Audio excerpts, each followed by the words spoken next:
আসসালামু আলাইকুম। খুবই গুরুত্বপূর্ণ একটা বিষয়ে কথা বলছি।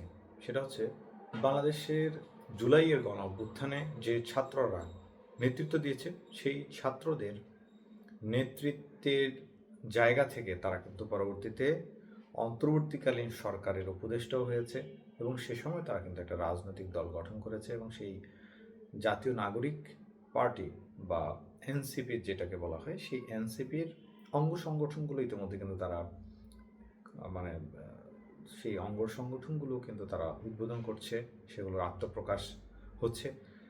সেই অঙ্গ সংগঠনের মধ্যে একটা দেখেছি যে শ্রমিক শক্তি, যারা শ্রমিকদের পক্ষে, ন্যায্য মজুরির পক্ষে কিংবা শ্রমিক অধিকারের পক্ষে তারা মূলত কাজ করবে, এমনটাই তারা জানিয়েছে।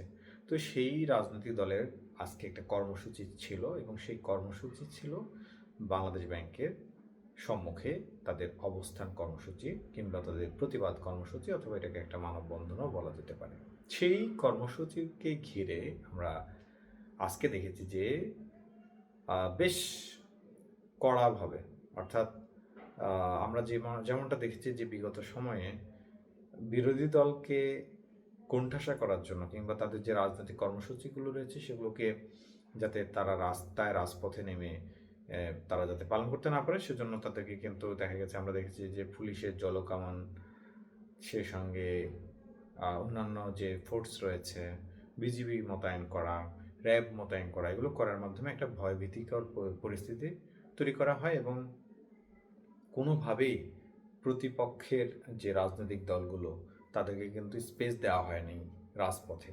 এটা আমরা বিগত 17 বছর দেখেছি। কিন্তু আমি আজকে একটা বিষয় অবাক হলাম যে আহ, সদ্য আত্মপ্রকাশ করেছে এমন একটি রাজনৈতিক অঙ্গ সংগঠন, জাতীয় নাগরিক পার্টির অঙ্গ সংগঠন জাতীয় শ্রমিক শক্তি।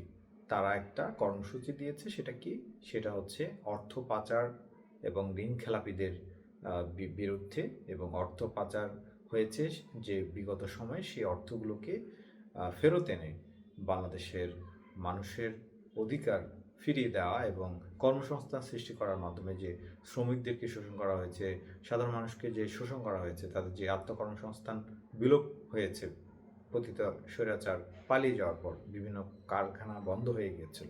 ফলে সেই কারখানাগুলোকে পুনরায় চালু করার জন্য যে অর্থের প্রয়োজন, সেটা যাতে পাচারকৃত অর্থগুলো ফিরিয়ে আনার মাধ্যমে সেই যোগানটা যাতে হয়, এই দাবিগুলো নিয়ে তারা বেসিক্যালি আজকে একটা কর্মসূচি দিয়েছিল। কিন্তু এই কর্মসূচিকে ঘিরে আমি যেটা দেখেছি যে বর্তমান সরকার, অর্থাৎ বর্তমানে সরকার ক্ষমতায় আছে নতুন রাজনৈতিক দল, নতুন রাজনৈতিক দল না, মানে সদ্য নির্বাচিত যে রাজনৈতিক দল, সেই জাতীয়তাবাদী বিএনপি, তারা কিন্তু সরকার গঠন করেছে এবং আজকের দিন সহ দ্বিতীয় অধিবেশন চলছে জাতীয় সংসদে। সেই সময়ে আমরা দেখলাম বাংলাদেশ ব্যাংকের চারপাশে কিন্তু কঠিন নিরাপত্তা বলয় আমরা দেখতে পেয়েছি এবং আইন শৃঙ্খলা রক্ষাকারী বাহিনীকে মোতায়েন করা হয়েছে। তো আমি শুরুতে ভেবেছিলাম মনে হয় বড় কোনো সভা কিংবা প্রতিবাদ বিক্ষোভ কিছু একটা হতে পারে, সে কারণে হয়তো এত প্রস্তুতি। কিন্তু পরে দেখলাম যে মাত্র 7-8 জন মিলে একটা ছোট্ট প্রোগ্রাম হলো। সেই প্রোগ্রামে তারা অর্থপাচার, ঋণ খেলাপি, তারপর হচ্ছে বিভিন্ন অনিয়ম, দুর্নীতি, এগুলোর বিরুদ্ধে তারা কথাবার্তা বললো। কিন্তু যে প্রস্তুতি নেওয়া হয়েছে সেটা দেখে একটু বেশি অবাক হলাম যে সামনের দিনগুলো আসলে কি হতে যাচ্ছে। এটা একটা বিষয় ছিল।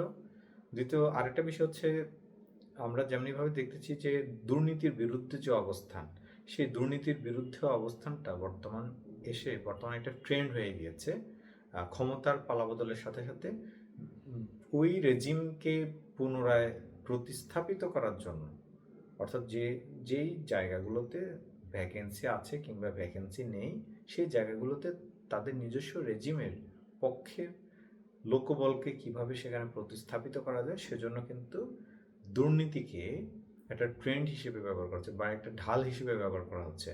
দেখা গেছে সে সৎ কি অসৎ সেগুলো তোয়াক্কা না করে তাকে তার ব্যাপারে জাজমেন্ট দিয়ে দেওয়া হচ্ছে যে সে দুর্নীতিবাজ, সে অনিয়ম করেছে, লুটপাট করেছে, এইটা বলে তাকে কিন্তু একটা কোণঠাসা করা হচ্ছে, যেন সে হয় পদত্যাগ করতে বাধ্য হয় অথবা তাকে সরিয়ে ফেলা হয়। এতে করে তার ওই যে যারা বিক্ষোভ করছে তারা যদি চোর লুটেরাও হয়, তারা কিন্তু মোটামুটি তাদের একটা বয়ান এস্টাবলিশ করার একটা স্পেস পাচ্ছে। যেমন খুবই গুরুত্বপূর্ণ একটা বিষয় যে অন্তর্বর্তীকালীন সরকার আসার পর ইসলামী ব্যাংককে দখলমুক্ত করা হয়েছিল। কেননা 2017 সালে এই ইসলামী ব্যাংককে দখল করেছিল তৎকালীন সরকার, অর্থাৎ আওয়ামী লীগের যে ব্যবসায়ী গ্রুপ রয়েছে সেই ব্যবসায়ী গ্রুপের মধ্যে বড় একটা মাফিয়া এবং অর্থ পাচারকারী ঋণখেলাপি একটা কোম্পানি, সেটা হচ্ছে S Alam group. S Alam গ্রুপের নিয়ন্ত্রণে ছিল ইসলামী ব্যাংক, ফলে তারা তাদের মতো করে নিয়োগ বাণিজ্য করেছে এবং নিয়োগ বাণিজ্যের মাধ্যমে দেখা গেছে যে ইসলামী ব্যাংক, বিশেষ করে শরিয়া ভিত্তিক যে ব্যাংকগুলো রয়েছে, বাংলাদেশ ইসলামী ব্যাংক, তারপর হচ্ছে এক্সিম ব্যাংক, ইউনিয়ন ব্যাংক, আল আরাফা ব্যাংক সহ বেশ কয়েকটি ব্যাংকের মধ্যে তারা কিন্তু তাদের নিজস্ব লোকজন ঢুকিয়েছিল। বেশিরভাগ ক্ষেত্রেই কোনো ধরনের যাচাই বাছাই করা ছাড়াই তারা তাদের মন মতো লোক ঢুকিয়েছে এবং সেটার ফল আমরা দেখতে পেয়েছি যে এই ব্যাংকগুলো কীভাবে মূলধন শূন্য হয়ে পড়ে। এগুলো এই ব্যাংকগুলো একটা পর্যায়ে তারল্য সংকটে পড়ে সেগুলো দেউলিয়া হওয়ার উপক্রম হয় এবং পরবর্তীতে কেন্দ্রীয় ব্যাংক সেগুলোকে প্রায় 30,000 কোটি টাকারও বেশি অর্থ সহায়তা দিয়ে সেগুলোকে সম্মিলিত ব্যাংকে পরিণত করে এবং ইসলামী ব্যাংককে পুনরায় তাদের যে পূর্ববর্তী, অর্থাৎ আগে যে বহাল ব্যবস্থাপনা ছিল সেই ব্যবস্থাপনার হাতে কিন্তু তাদেরকে ছেড়ে দেওয়া হয়। ফলে ইসলামী ব্যাংক তাদেরকে নিজেদের যে সংকট ছিল সেটা কিছুটা গুছিয়ে আনতে পেরেছে। কিন্তু যাদেরকে অন্তর্বর্তীকালীন সরকারের সময় প্রায় 10,000-এর মতো, ইসলামী ব্যাংকে প্রায় 4,000 এবং অন্যান্য ব্যাংক সবগুলো মিলিয়ে প্রায় 10,000-এর মতো যে লোকবল ছাঁটাই করেছিল, সেই চাকুরিচ্যুত যে কর্মকর্তা তারা কিন্তু একত্রিত হয়ে এখন বিক্ষোভ করছে। কিসের বিরুদ্ধে? অন্তর্বর্তীকালীন সরকারের সময় তাদেরকে অবৈধভাবে নিয়ম বহির্ভূত উপায়ে নাকি তাদেরকে চাকুরিচ্যুত করা হয়েছে।